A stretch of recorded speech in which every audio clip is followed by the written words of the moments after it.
दिल्ली की जहरीली हवा पहाड़ों की ओर बढ़ने लगी। जिस देहरादून को कभी साफ हवा, हरियाली और सुकून की सांसों के लिए जाना जाता था, वही देहरादून आज खुद सांस लेने के लिए जूझ रहा है। नए साल से पहले देवभूमि की राजधानी की आबो हवा भी जहर बनती जा रही है। ये सिर्फ आंकड़े नहीं, ये आने वाले खतरे की खुली चेतावनी है।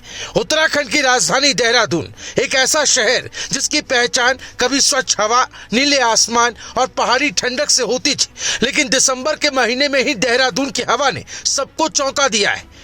एयर क्वालिटी इंडेक्स यानी AQI लगातार खतरनाक स्तर पर दर्ज किया जा रहा है। बुधवार को देहरादून का AQI करीब 273 रिकॉर्ड किया गया, जबकि इससे पहले सोमवार रात को यह आंकड़ा 300 के पार पहुंच चुका था।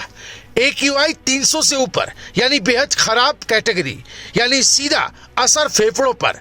बच्चों, बुजुर्गों और बीमार लोगों के लिए गंभीर खतरा। आंकड़े डराने वाले हैं।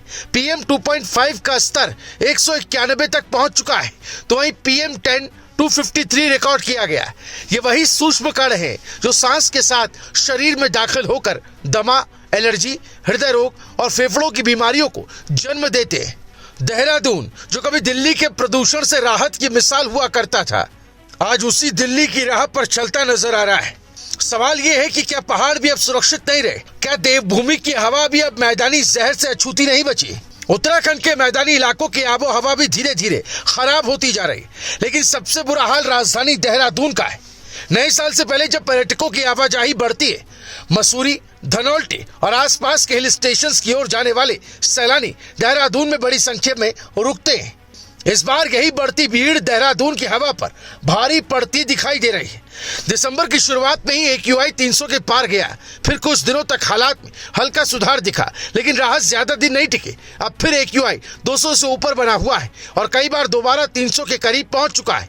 इसके पीछे सिर्फ एक वजह नहीं है, मौसमी परिस्थितियां भी बड़ा कारण है।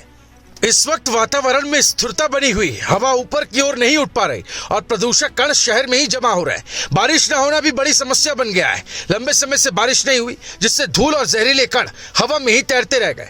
न तो वो जमीन पर बैठ पा रहे हैं और न ही हवा उन्हें दूर ले जा पा रही है। पर्यावरण विशेषज्ञ साफ तौर पर चेतावनी दे रहे हैं, अगर यही हाल रहा तो आने वाले दिनों में स्थिति और बिगड़ सकती है। मुख्य पर्यावरण अधिकारी PC जोशी भी मानते हैं कि नए साल से पहले बड़ी पर्यटक गतिविधियां प्रदूषण की एक बड़ी वजह बन रही है।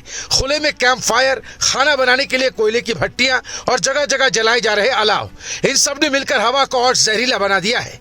देहरादून की सर्द रातें अब सिर्फ ठंडक नहीं, धुएं की चुभन भी लेकर आ रही है। प्रशासन की ओर से जागरूकता अभियान चलाए जा रहे हैं। लोगों को बताया जा रहा है कि रोजमर्रा की कौन सी आदतें पर्यावरण को नुकसान पहुंचा रही है। लेकिन सवाल यही है, क्या सिर्फ जागरूकता काफी है? क्या नियमों की सख्ती नहीं होनी चाहिए?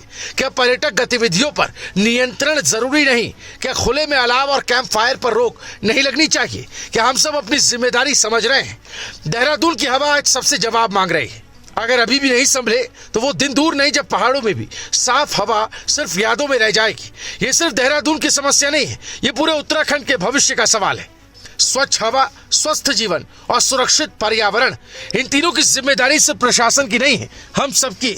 आप इस खबर को लेकर क्या सोचते हैं? क्या देहरादून की हवा को बचाने के लिए कड़े फैसलों की जरूरत है? अपनी राय हमें कमेंट में जरूर बताइएगा। अगर आपको ये रिपोर्ट जरूरी लगी हो तो उसे लाइक करें, ज्यादा से ज्यादा लोगों तक पहुंचाने के लिए शेयर करें और ऐसे ही जमीनी खबरों के लिए हमारे चैनल को सब्सक्राइब करना ना भूलें। ब्यूरो रिपोर्ट, राय शुमारी।